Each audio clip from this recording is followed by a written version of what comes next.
love our opening music. I do too. They always catch us dancing, Tim. We're always dancing. Hi, everybody. Hi. Welcome to If These Walls Could Talk. I'm Wendy Stuart. And I am Tim Moss. And we're Yay. so happy to have you with us this wonderful Wednesday. Yes, it is a wonderful Wednesday. There you go. How has life been treating you, Tim? Good. Here in New York City, finally, we had a nasty heat wave last week. Oh my God. But this week is nice and pleasant. And this is my kind of weather. Just totally loving it. And we're trying to suck the life's blood out of summer. That is the God's honest truth. I'm trying to suck something, but that's another show. Well, but summer is sometimes easier for Tim than other things. But I digress.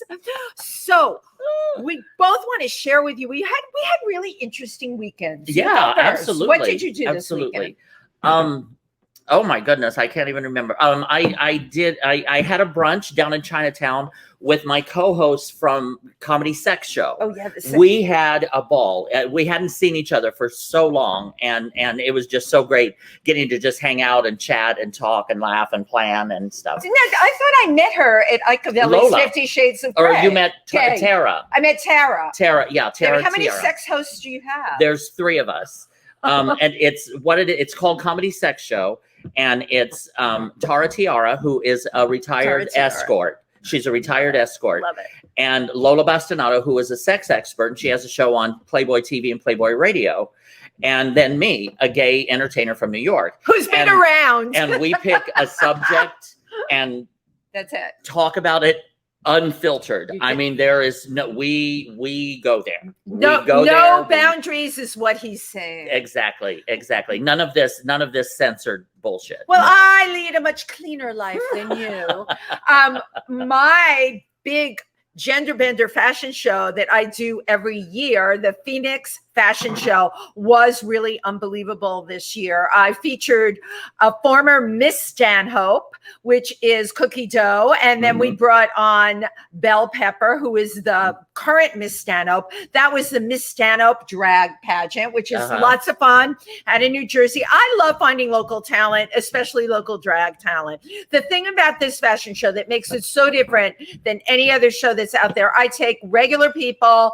I don't deal with gender. I don't deal with any of the letters that we deal with all the time. There's no labels. We just throw clothes on people, right? I love it. And we throw them out on the runway and we just let it fly. And you know what, ladies and gentlemen, it's brilliant every time. Watching someone that's never done that before, or maybe even and like loosen up as they go. I love that. They find you, right? They find their inner self. They find out who they really are. It is so interesting. Even with the drag performers, they'll perform drag. They can do a death drop, but walk in the runway for a fashion show, they get this thing in their head. Oh my God, I've never done that before. So it really is all kinds of fun. I love that. Yeah. I absolutely love that. Yeah. I also did Evan Lawrence's Pride out in Jersey City last weekend too. And Felipe Rose, he was the Native American in the Village People. Macho man. And he was one of the other performers. And I went on right after him. And I love it. It was just the old gang back together again. That's what I love. It's very family. Well, you had Cecily Williams there. Cecily Williams. Frank, who's amazing voice. Frankie All Day.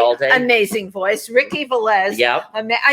The talent that is available. Lady Clover Honey. Oh, I love Clover. And Evan Lawrence hosted it. Right. And then Felipe Rose and I performed. And wasn't Evan wearing some of his original creations in the show? For those of you who are not familiar with him, he has really wonderful things that he creates, crowns and vests and actual headpieces out of feathers and heaven only knows what else. So we know like a lot of talented people. Absolutely. We really do. Yeah. And I mean, I'm very grateful and very blessed that, whenever I do any of these shows, just all of the amazing talent that we have had, that I've had the honor of working with.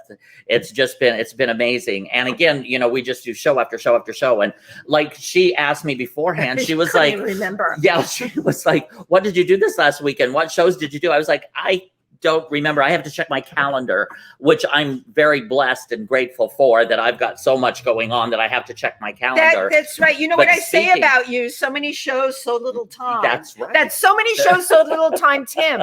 Oh, what's But now going we on have here? we have an amazing guest here this week. Oh my God, we have a guest. Yes. Look, I can see the guest. The guest We had a is little bit of a delay, but we finally got him. I'm so happy the guest is here. Oh, hallelujah. The guest is here and in the green room. So I want to Yes. tell you a little bit about the guest.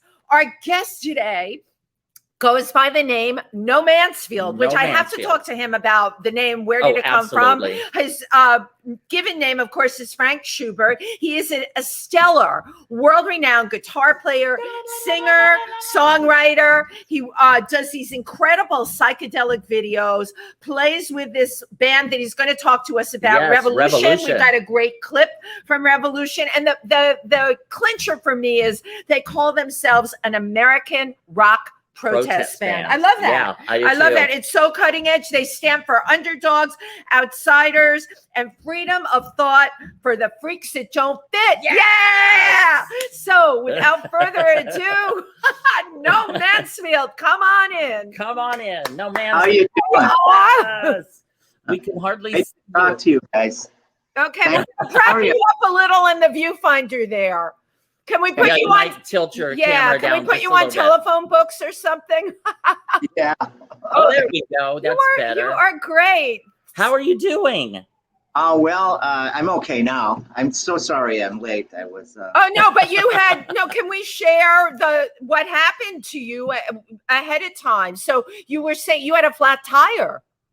yeah, I would left for plenty of time to get here. And then the boom, flat tire. And of course, no one can come and get me. So I had to fix it. And I didn't have all the, the parts to do it. So Oh and my gosh. I made it. But you, Yes. but you did it. But I'm impressed. So you changed your own Yeah. tire. Was this like on the freeway? You're in San Francisco, right?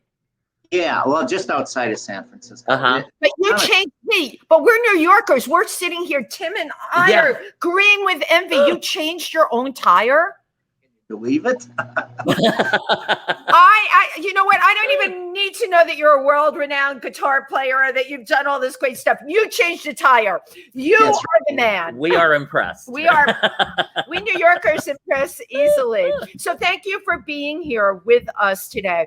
We have a gazillion questions. We want to know about the origin of you and your band. And I'm just going to let you take it from the beginning for us. Yeah, you talk about whatever you want, and then we'll hit you with the question. How's that for an open book?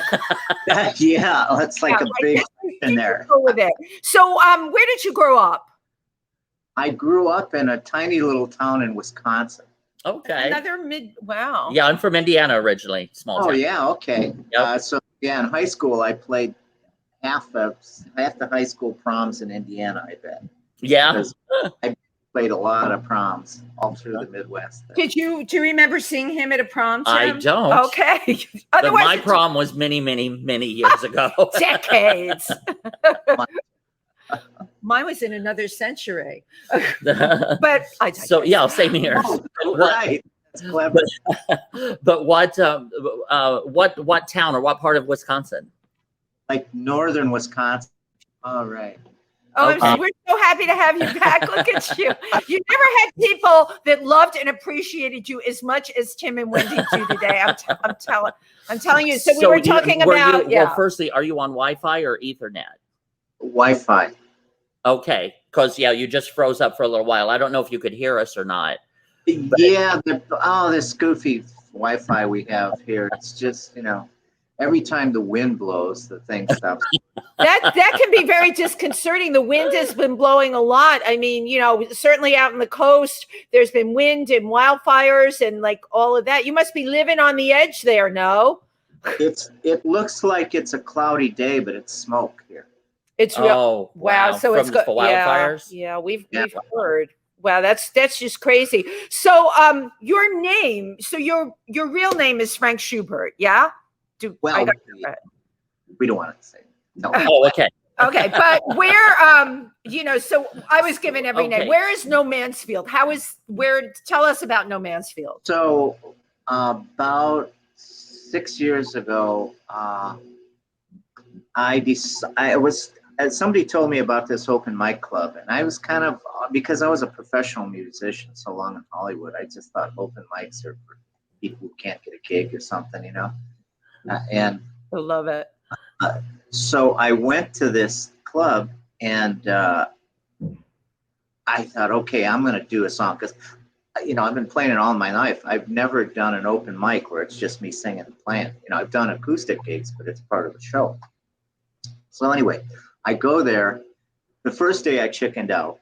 So I go back the next week. And to get my courage up, I had 5 big gin and tonics. that works for me too, right?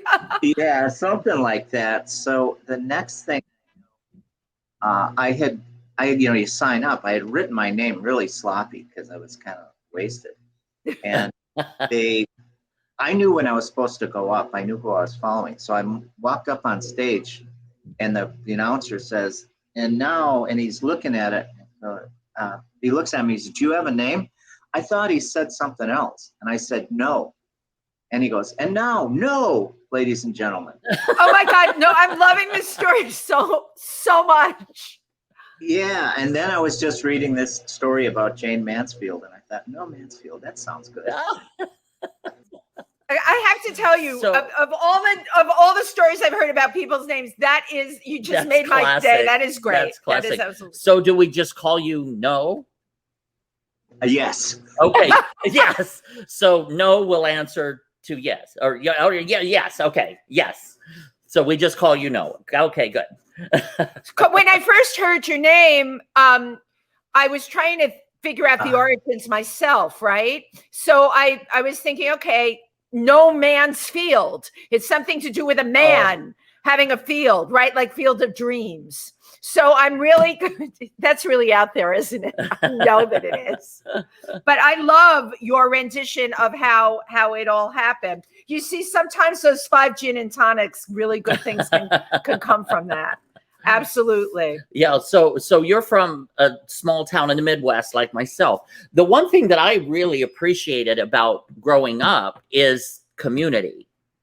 Is that something? Because I got my community mind or hive mind from where I grew up. Did that happen with you? Because a lot of people did not like growing up, which we will be getting into outer space. I want to talk in a minute. to outer space. Yeah, let's do it. Yeah, right. But Tim was asking about, you know, small town. Yeah, small town. And how because I kind of got my community mind from growing up in a small town. Did that happen to you? Yeah. You know, I hated that little town. A lot of people did growing up. You know, because I was growing up there. The people it was all loggers and alcoholics. Loggers, wow. Well, logger alcoholics. The town I grew up in had 13 buildings, and 11 of them were bars. Wow. Connected bars. Wow. It amazes me, though, because, I mean, look, they always say people are either born of the world or born of the town, right? You were obviously born of the world. How did you bust out of there? Yeah, it wasn't much fun. I think first time I ran away from there I was 12 or something. Oh, wow. You ran away from home at 12. Wow. Yeah, and it wasn't like I didn't like my parents or anything. It was just the town was driving me nuts. What, you just had a desire to get out and see the world? Yeah. When did you discover your passion for music and guitar? Oh, really young, like 5 or 6. Wow. Was that? Wow. Yeah. My brother bought a guitar because he just wanted to impress this girl he wanted to date. She bought guitars. And so he learned 1 or 2 chords and just left it laying. And then when he would leave, he was always getting mad at me. I'd sneak into his room and play the guitar. You know? And wow. So, yeah, I started pretty young. And then I think I had my first guitar by the time I was 8. So were you self-taught? You taught yourself? Yeah, up to the point, you know, I did go to school, but I'd already been in, you know, a lot of bands that was playing, you know, professional. It's really amazing. Does either your parents, like, where did this musical talent come from, do you think? Well, the last musician in my family was Rod Schubert. So, Wow. Oh, get out, my That's God. quite a quite a relative. You there. got the gene.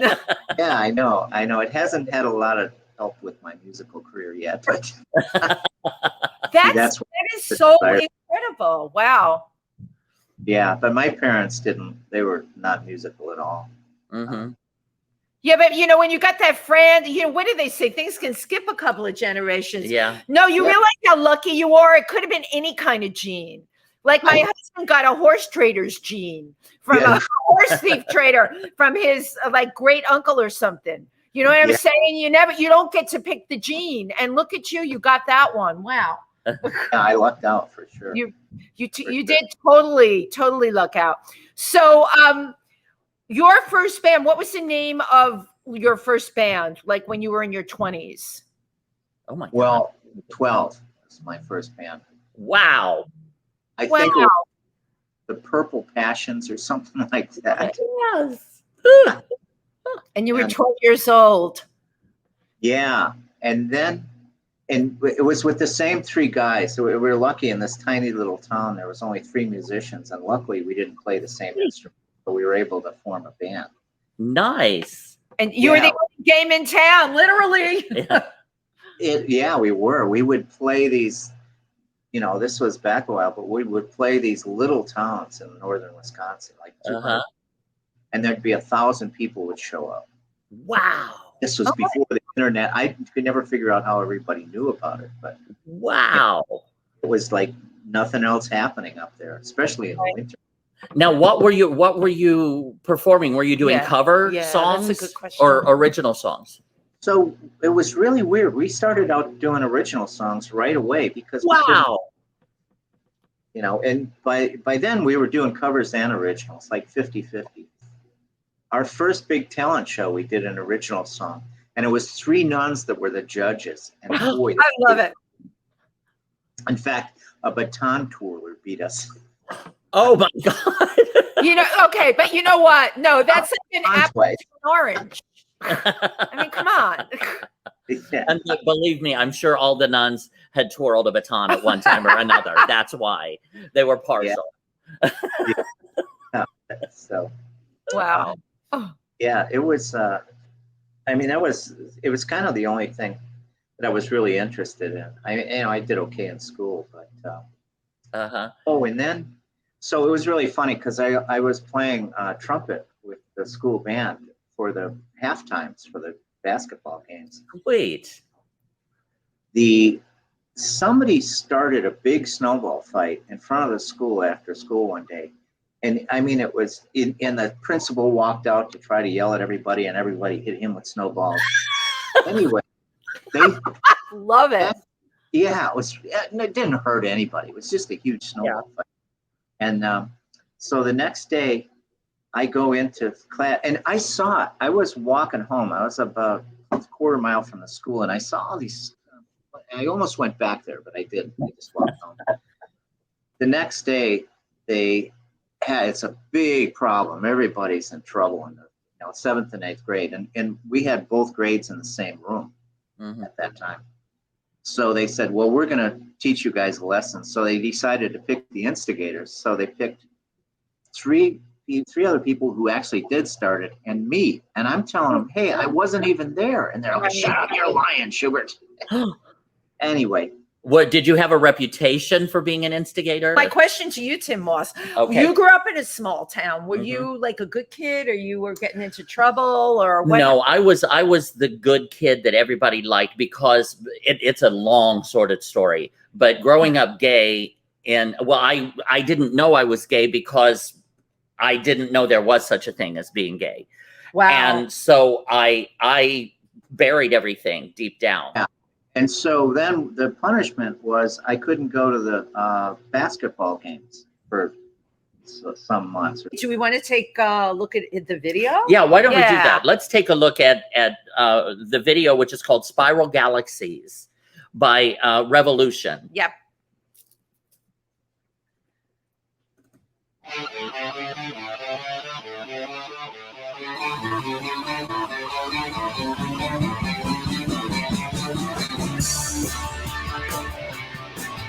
That is so cool. Sprung on out of me. Come and visit us. We've got the place. Fly mold and Samantha lights.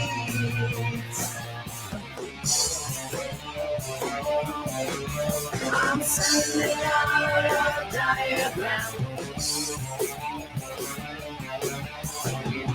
They say it's candygram. Where do you come from? Proximity. You are just a smokey haze on the Milky Way. So bring your biomorphic head to us and understand all the that star. I'm sending out a space sage candygram. I'm sending out a diagram. A space sage candygram.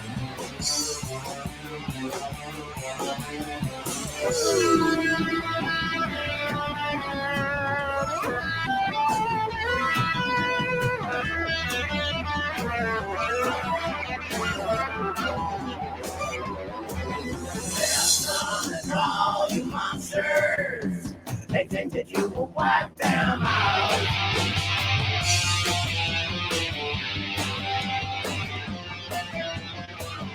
In the afterglow, on the clouds to Jupiter, on the field below, I'm sending out a diagram. They say it's candygram. I'm sending out a diagram. They say it's candygram. Singing, here we are. Here we are. Here we are. Here we are. Here we are.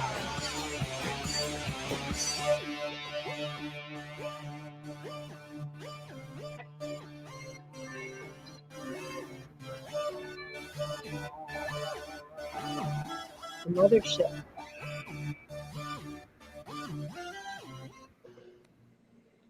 Wow. Yes. Yes. That was great. Oh my God. No, that was amazing. I love who did this video? Who made the video? That she's the keyboard player in the band too. Uh-huh. Is that Olga? Yeah. Uh-huh. Oh, okay. Wow. That she is unbelievable video. Absolutely beautiful, interesting, psychedelic video to watch. I love the connection with space. Yeah. Well, we've always been David Kendrick and I, sort of the founders of the band. We're both really into science fiction, and in fact, in the '80s, we were in a band called the Electric Sheep, which was the name of Blade Runner, the book. Okay. Do Androids Dream of Electric Sheep was the name of the book. Yes. Uh-huh. We were the Electric Sheep, but ever since then we've always been into space and science fiction and things like that. You love science fiction. I'm going to ask you this question then. The word science fiction, right? Do you believe it's fiction, or do you now believe, like from the 80s to now, do you now believe it's an actual reality that there are other beings out there in the universe? Well, if the universe is infinite, which seems to be, then everything you can think of exists. Mm-hmm. Because it's infinite, right? So right. Yeah, for sure. There's other. I mean, just look at the numbers. There's a couple 100 billion planets just like Earth. To think that we're the only ones that, yeah, I think there's aliens. I don't know if we want to meet them or not. They might look at us like food. Yeah, Right. that's true. Well, I mean, we would definitely be very prehistoric to them. But also, what I found, I don't know if you've heard, but recently the government has released about UFOs, their new UFO report, stating there are some of them, like 95% are explainable, but there's like another 5% that is completely, they cannot find. Yeah, so they truly are unidentified flying objects that could very well be from other life forms. It's almost, I mean, you have Navy pilots who are trained things. I've heard. Taking photos of it. Yes. So it's pretty obvious that, I think, I worked with NASA projects for a while, and I got to know a lot of people there. And one of my friends there is, so when it's, let's say you see a spaceship, right? Who do you call? Do you call the police? The police are going, oh yeah. 911, I'm seeing a spaceship. Can you help me? Yes. So anyway, what the police do is they refer you to a NASA facility that's closest. So for Ames Research in Mountain View, my friend Larry Lemke is the guy that gets all the calls. Oh, wow. Cool. And he is convinced totally that the aliens are here and that they're influencing us, sometimes good, sometimes bad. Right. They're definite, and there's people that know about it. I have heard that they are among us. I love that you know someone though that is telling you this stuff firsthand, right? That and it's reputable. What have been the characteristics he's talked about that make him believe that they're here and amongst us? To me, my personal opinion, the UFO report, because after decades and decades and decades of denial and saying, oh, no, that didn't happen. Oh, that was a weather balloon. Oh, that was, like all of these making up stories and doing all of this for decades. Now, all of a sudden, they're like, well, maybe there are. In my opinion, they are preparing us. They are trying to prepare the masses for something that they know is going to be coming. And I don't know what it is. I don't know.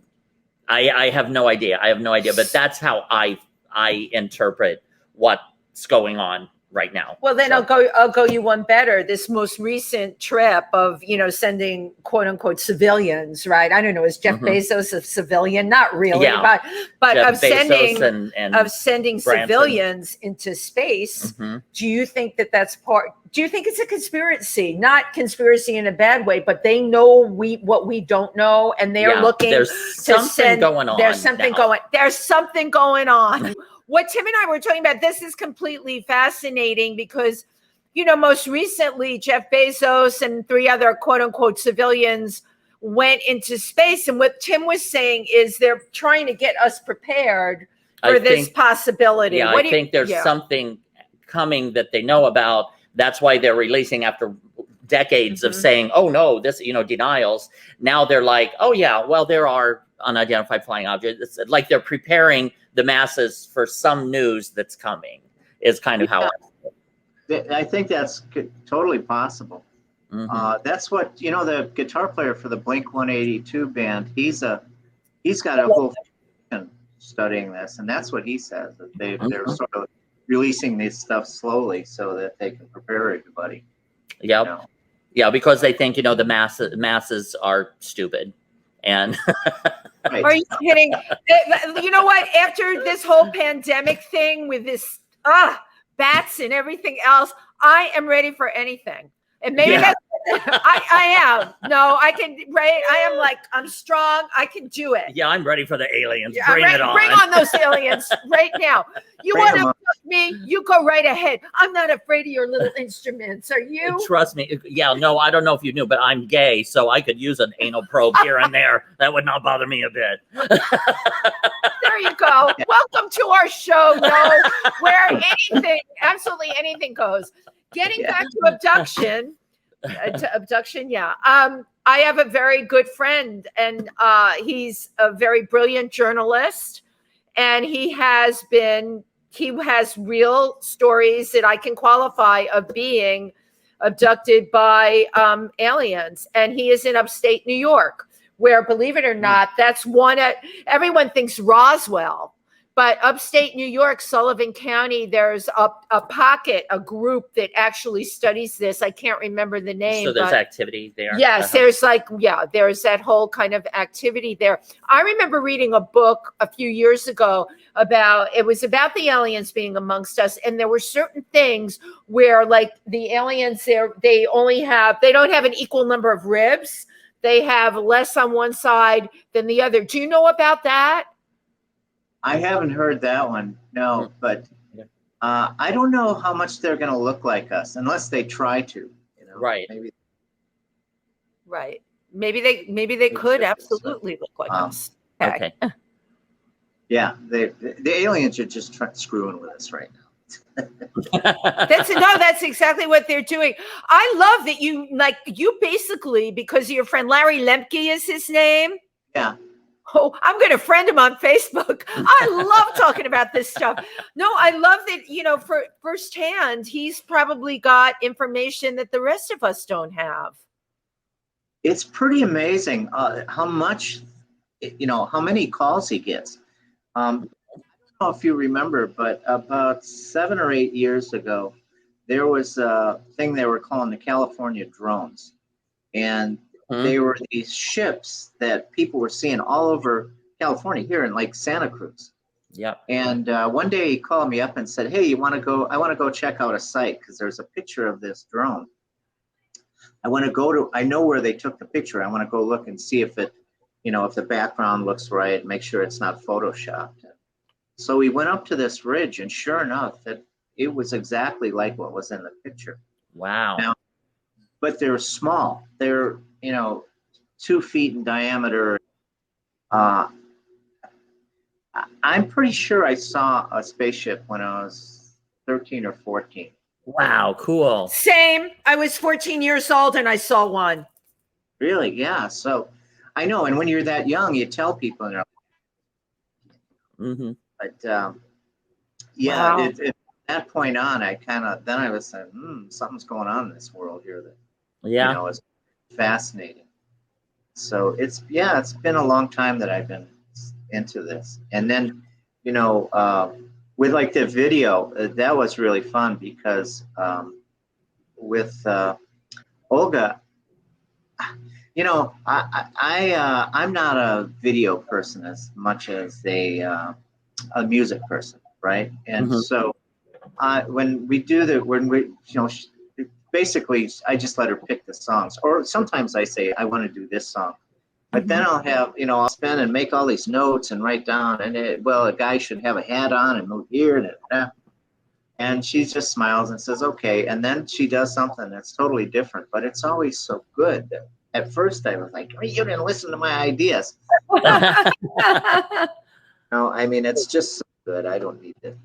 Yeah, she knows what she's doing. She knows her definitely stuff. does. Have aliens been like an ongoing theme throughout your videos? I looked at Little Red Dolls too.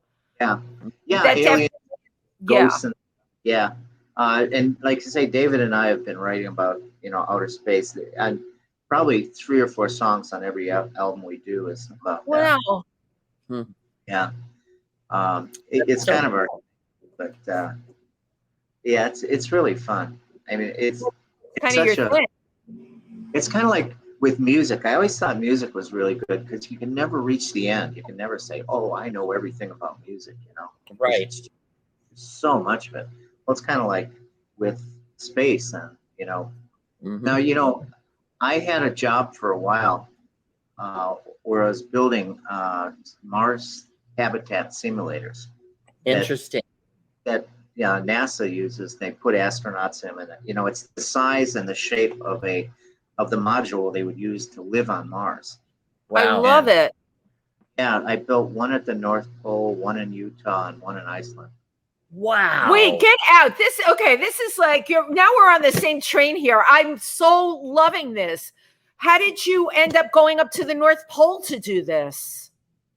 Well, you want to put these things in what they call Mars analogs, which is, it looks like, when you look out the window, it looks like Mars. And this island, Devon Island, is that's where we did it. It's just, I don't know, it's not too far from the Arctic, or the North Pole, actually. It's in the Arctic Circle, but I don't know how they picked that island. I think NASA was doing a research. Oh yeah, they were doing research there anyway, because it's right next to what's called the Houghton crater. It's the biggest crater on Earth that far north. You know, wow. Right. A giant crater. It's got to get your wheels turning. Mm-hmm. Yeah, and it was from meteor crater, you know. Right. So we built this thing right on the edge of one side of this, and then the scientists were studying, you know, the impact crater and all the stuff that went along with it. But that one was tricky because there's no road. I mean, this island that we built that on, it's 140 miles from the nearest Eskimo village, which is 1,500 miles from the nearest town. So we got the Marines to borrowed one of their C-130s, and we put this thing on, you know, with parachutes and dropped it onto the island. And I kind of got involved. I had designed the inside of it, but I wasn't really that involved. What? And then what happened was it crashed. The last paradrop, they forgot to put the parachute on or something. Ah! You know, smashed the crane that they were going to use to put it up. And Oh my God. That's an expensive mistake, I would say. Yeah. oh yeah. So they said, "What are we going to do?" And I said, "Well, I can build it without the crane." It was a dumb idea anyway. And then and we'll just get this plywood and we'll rebuild the floors. And it was funny because there was also about 500 pounds of food in there, so it was like plywood and spaghetti everywhere. Oh my God. My favorite dish. I always have plywood with my spaghetti. A lot of fiber. Yeah. Oh my God, that's amazing. Because I had just heard where they're doing a Mars simulation, and they're looking for volunteers for a year to live there in Texas. Oh, you did hear it? Wow. Yeah, I got an email. They asked me if I wanted to do it. Well, the cutoff age is 50, and I just turned 60. So, because I was thinking about it, I would be down for that. Because of my experience, that's why they asked me to go. Of course. No, would you do it? Would you do it? Are you thinking about it? I wouldn't do a simulation. I've spent months in those damn things. It's cool the first couple of weeks, but yeah, right. I imagine. Yeah, as far as going to Mars, I don't know. You know, Elon said something funny about it. He said, "Yeah, I want to die on Mars, preferably not on landing." There you go. He makes such sense to me, That's right? Great. Yeah, but I don't know about that 9-month flight. I mean, I bitch about an hour and a half or 2-hour flights here on Earth, let alone 9 months in outer space. Not good if you're claustrophobic either. Oh, yeah. How did you get involved in building these simulators? Like, what was your background in that? Well, so my brother was a contractor architect, so I kind of, from a young age, I knew how to build houses and stuff. And then I fell into this group of club owners in Denver that one of the guys said, "I need somebody to design the club." And I said, "I'll do it." And it went over so good, I ended up doing, I don't know, 8 or 9 of the big clubs in downtown Denver. Wow, That's so cool. So I was set up for architecture at the time, and I had this goofy girlfriend at the time was going to go to the Mars Society. And I said, "What the hell's that?" Anyway, we go there. I met the head guy. 6 months later, I guess I had put my name somewhere, and they said, "Hey, your name's on here as a volunteer to help us design this thing. And you want to be in the competition?" I thought, "Yeah, sure." And I designed it and won. And, you know, then they said, "Oh my God. Well, we're going up to the North Pole to set this thing up." you want to come up there, you can come up and just help us do the exterior or the interior, because that's the part I designed. And then the thing crashed, and everybody was ready to give it up, but NASA and the Mars Society were going to get screwed because they Discovery Channel had already given them $2 million. Wow. To film this whole adventure, right? And so they're freaking out, and I said, yeah, just get a bunch of the Eskimo kids. They're off on high school right now, and give me like 10 of those guys, and we'll build it. Yeah. Wow. This story is absolutely it's an incredible story. No, it really I'm a member of the Explorers Club. Okay. I've met the people that do this. If you come to New York, I'm taking you on a tour through the club, and I'm introducing you. I'm like foaming at the mouth right now. This is so and I love that fascinating. you use the local kids. Brilliant, right? How brilliant. They had a bunch of scientists there, and they said, well, we'll help. And I was like, nah. Have you ever picked up a hammer? Yeah. So nope. And what's so cool is, I mean, you're just like, oh yeah, I designed that. Like, I know. It's like, yeah, I can design. Well, a guy's got to stay busy, so. Yeah, no, I know there's not a lot to do up there, so at least you kept yourself occupied while you were there, and it's cold as anything. Oh God, so that was this summer. Well, at least back then. This is almost 20 years ago now. This summer lasted from July 4th until about August 1st. Wow. And now it lasts from June 1st till September 1st. September, because of the global warming, right? That's scary. That's really I actually scary. know people that are working up at the North Pole. It's absolutely tragic. I mean, when you see what's happening to the polar bears and all the wildlife. Because one of the things that people don't understand is we are part of nature. Yeah. And Mother Earth eventually will just get fed up, and she will be like, fine, I got this, I'll take care of it. Yeah. And restore herself. No matter what we do to her, she will restore it. Right. With or without us. Right. Yeah, it'd be like, give me a couple million years, I'll straighten it out. Yeah. Bugs over here. I'm curious, knowing this background that you have, from your perspective, where do you think this pandemic came from? Well, I've heard some pretty smart guys talking about the fact that it almost had to have been made in a lab. Mm-hmm. Now, I don't think that was released on purpose at all. Right. Yeah, they just didn't realize how contagious it was. And Olga and I had it in right the beginning of January of 19, to where nobody knew. We all did also, yeah. Yeah, they didn't have a name for it then, or it wasn't called COVID. But for me, it was like 2 days, and I just was under the weather a bit. For her, it was about a week of where I was, and she's a doctor, so I'm saying, God damn it, I'm taking you to the hospital. And she's, no, I'm a doctor. I know exactly what's going on. Wow. And she cured herself using, she uses a lot of herbal remedies and things like that.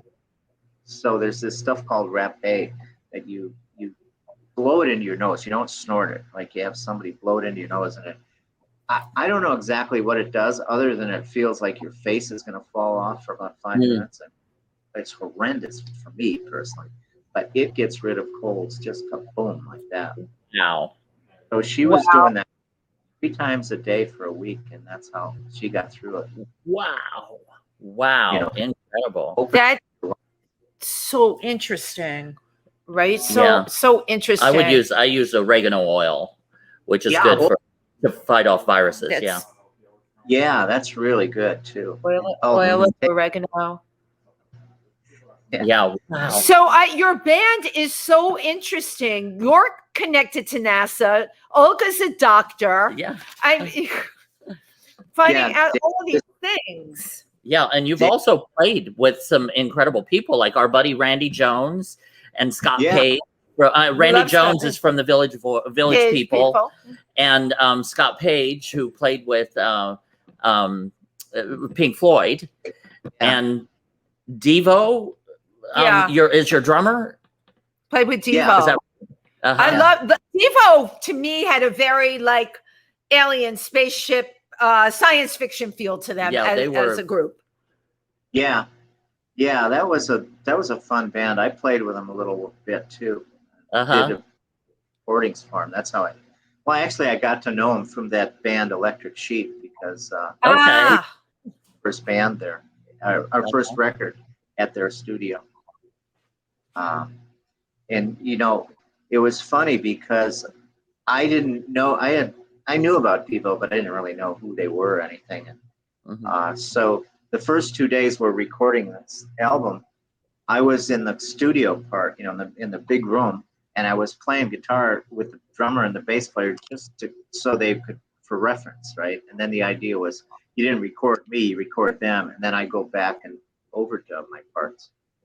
So it was like the third day, and I'm standing.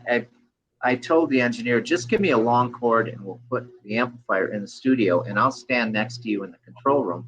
Then we don't have to put the headphones and stuff like that. So we're doing the tracks, and I'm standing next to him, and I looked over and I said, "Hey, do you know these guys in Devo?"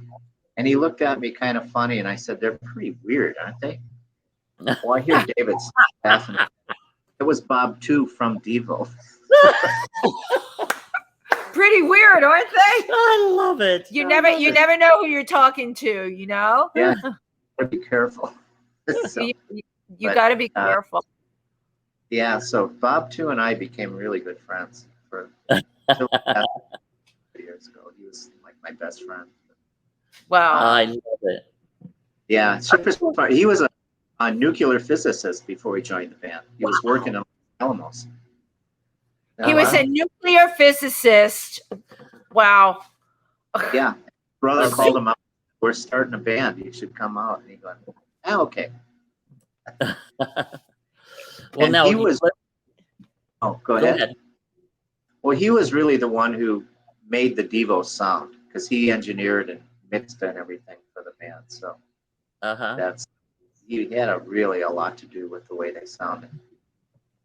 Well, I cannot believe that I have not said this yet because I've been so fascinated with this go for it. I know what you're interview. going to say. But you're watching If These Walls Could Talk with your hosts, Wendy Stuart and Tym Moss, and our incredibly fascinating guest, No Mansfield, right here. Yay! We applaud you.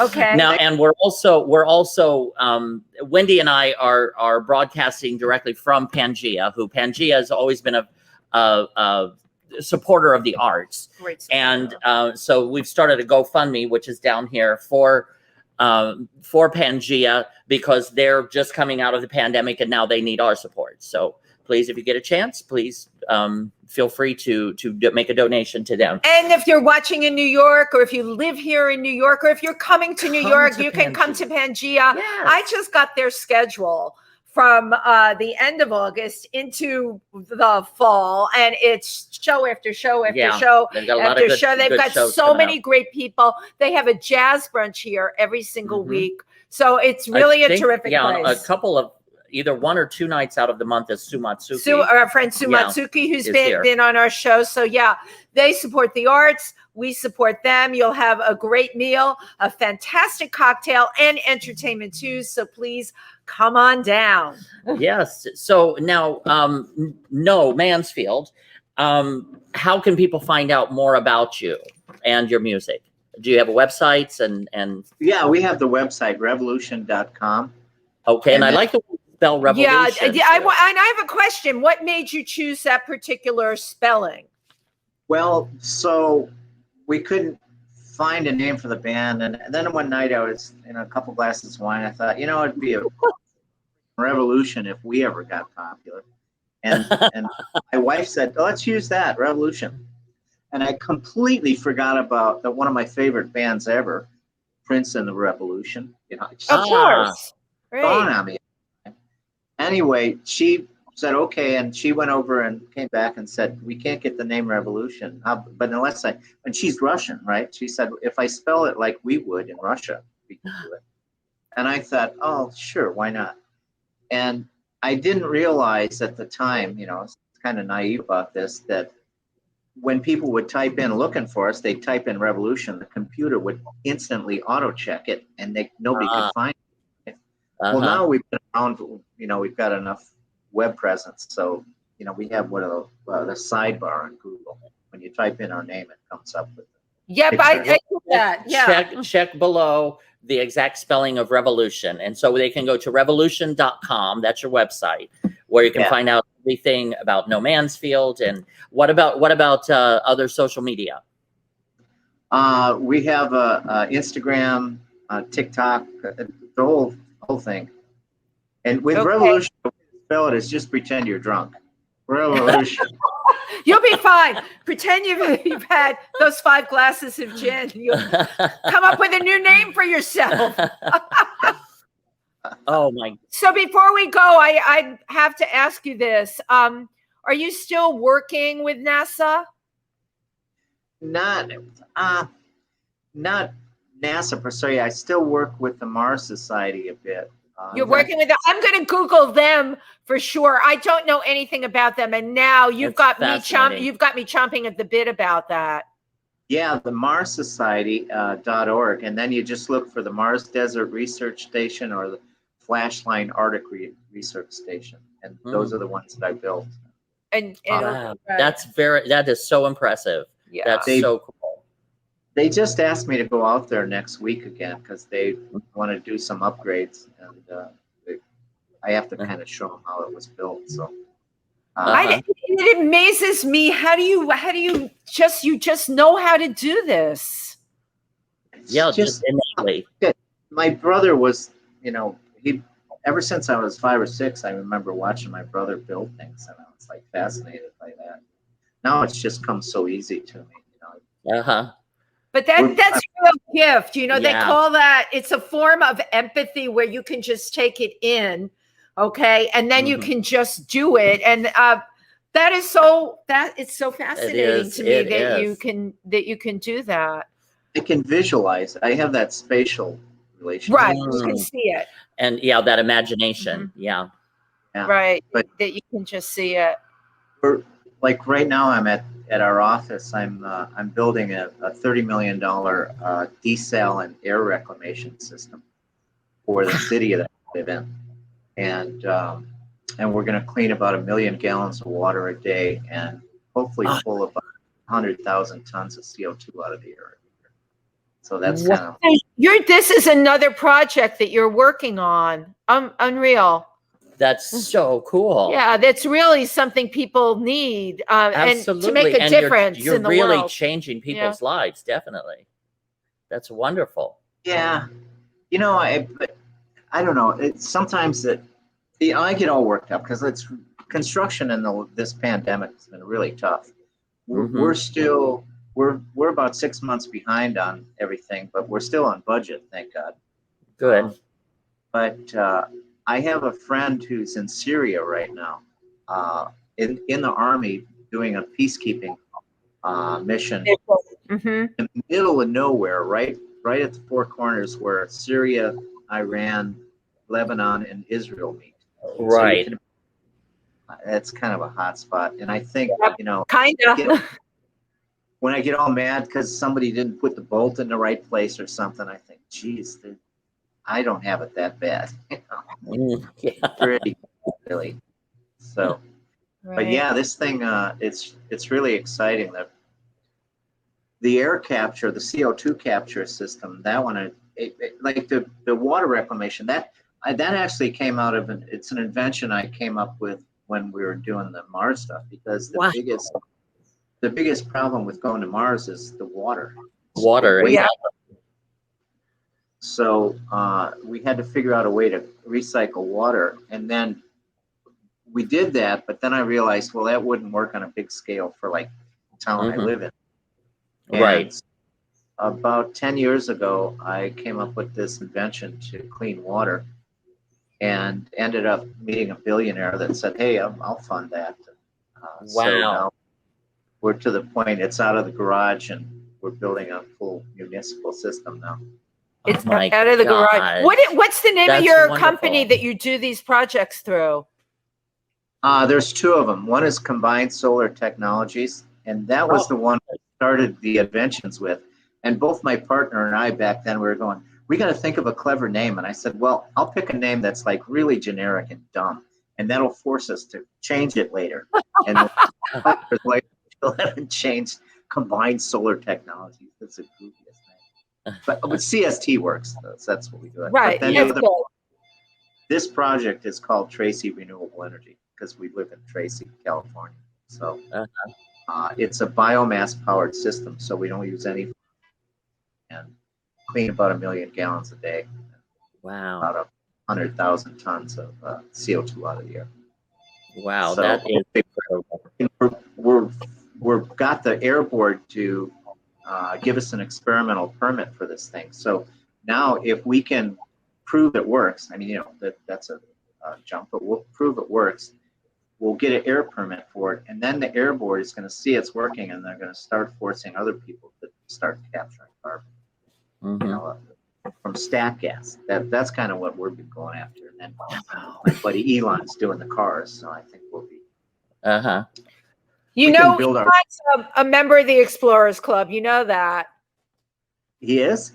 Yeah, and Jeff Bezos and Mark, his brother. I was at the club. The club's only partially open. You know, we were pandemic too, but we were up there at our beautiful outside terrace, and Mark Bezos came in that day with the coin that they took to Mars with them. So the only thing, the closest I'll ever get to Mars, I held the coin. That's so cool. I held it right here in my hand. You know, I felt it, like it was, you know what, it was really cool. It was absolutely really cool. That's yeah, amazing. I love talking to people like that. It's, you know, it's amazing. Elon is the one who gave me the money to build the desert research station. Oh, okay. Yeah, when you said billionaire and the direction you were going in, I kind of figured that it was him. Wow. Well, it's not him. I didn't want to get involved with him business-wise because he's kind of a shark, but I like him. And yeah. So, like, well, and again, both of you are your minds are on a similar path. Same wavelength as you would say. So I was at I went at dinner with him about 18 years ago, I guess now, and it was with the Mars Society, but there was a snowstorm, and it was in Denver, and everybody else was late, but he and I got there on time. So we waited about an hour at the bar, and we're about 3 glasses of wine in, and we're starting to get loud. And he's telling me he wants to take my Russian wife to Russia because at the time he wanted to go buy used ICBMs to do experiments with. But Russians are so crooked out there. I mean, you could go to Moscow and throw a rock and hit 3 generals that'll sell you. So anyway, I said, Elon, geez, you just sold PayPal. Why don't you just start your own rocket company? And he goes, no. And I said, look, I work with NASA, and I can know half those people would come to work for you if they thought they were actually doing something. Wow. You know, and so he's like, well, I don't know. And we're talking, and then everybody showed up. And then 2 months later, he started SpaceX. I called him up, hey, where's my cut, Elon? Yeah, exactly. Where's your cut? But yeah, that's so fascinating because again, like with him and Richard Branson, that they're beginning to invest in the space, which up to now has really been a conglomerate of NASA, which is government regulated or government controlled. So without that constant government supervision, I'm sure they've got so much more freedom. It's got to go private now. So much faster. I mean, I mean, you just look at how fast he's built that the Starship. That would take NASA 20 years to do something like that. Right. Yeah. I don't discount NASA; they're good too. But yeah. When I was working there, I used to. So when you work there, we had this saying: you have time to do 1 or 2 things with your time at NASA. You can invent really cool stuff and come up with cool ideas, or you can take credit for other people inventing stuff and cool ideas. But you don't have time to do both, right? You can't promote something and be inventing at the same time. So you got half the people inventing stuff and the other people saying it was their idea and trying to sell it. Always, yeah, right. Yeah. Oh my God. Always. Slightly more efficient than the post office, but not much. So with everything you got going on, all right, I had no idea you were into space and engineering and science to the degree that you are. What's next for Revolution? Like, how do you keep that part of your life going too? It's sort of in a separate box, and you know, like I play every day. I have a studio here at the office, so I try to get 3 hours in every day. But we're working on a deal, hopefully with a record company right now to put out this new album with the song you saw that's on there, and we're getting ready to start. I'm looking at tour buses now. I'm going to buy a tour bus so we can, you know, start playing a lot. And so, like, probably, I'm committed here. I can't just walk away from this, It's a big project. at least for another year and a half. But you know, every Thursday night we're going to jump on the tour bus and have a driver that'll just drive us around. It's great. We're going to go play in Portland, Oregon, I think it's a month. But it's going to be like one of those old Southern tours where we're going to get there and we're going to do 3 shows a day. I think we're playing at a church. We're playing at 3 clubs in one day, the afternoon, the evening, and then at night. So, and we're taking, there's about 9 of us that are going, 3 different bands. And we're just going to, cool. Yeah, it's going to be really fun. But you know, with the bus now, we can, you know, like leave Thursday night and be in San Friday morning to start doing stuff. So yeah, that will enable you to do that. Absolutely. Are you coming to New York anytime soon? Well, actually, I'm going to be in New York on the 11th for that thing that. September 11th? Oh my God! Sweet. Yeah. Oh yeah, that Soho both Johnny be there. event that is going to benefit the veterans. We will both be there. It is an incredible event. wonderful. Yeah. So that's great. We're all. Oh my God, we're all going to get to meet each other in person. Yeah. Oh my goodness. Well, you've been watching If These Walls Could Talk with your hosts, Wendy Stuart and Tym Moss, and our incredible and fascinating guest, No Mansfield from the group Revolution. And excuse me, I could talk to you all day. Me too. Unfortunately, our time is up. But please follow him at Revolution, which is the SHN at the end of revolution.com, and find out more about him, because he is No Mansfield. You are changing the world musically as well as scientifically. Right. And I just want to thank you for that. That is just, it was fascinating talking to you and getting to know you a little bit better. Oh, and hang out after we end the broadcast. Yeah, because don't go anywhere. We take a picture. Yeah, we'll come back and chat for a minute Just after a minute. after the broadcast ends. So don't go anywhere. And don't freeze. Don't freeze. All right. Thank you so much. Thank you, everybody. No. Thank you, No. Thank you, our audience.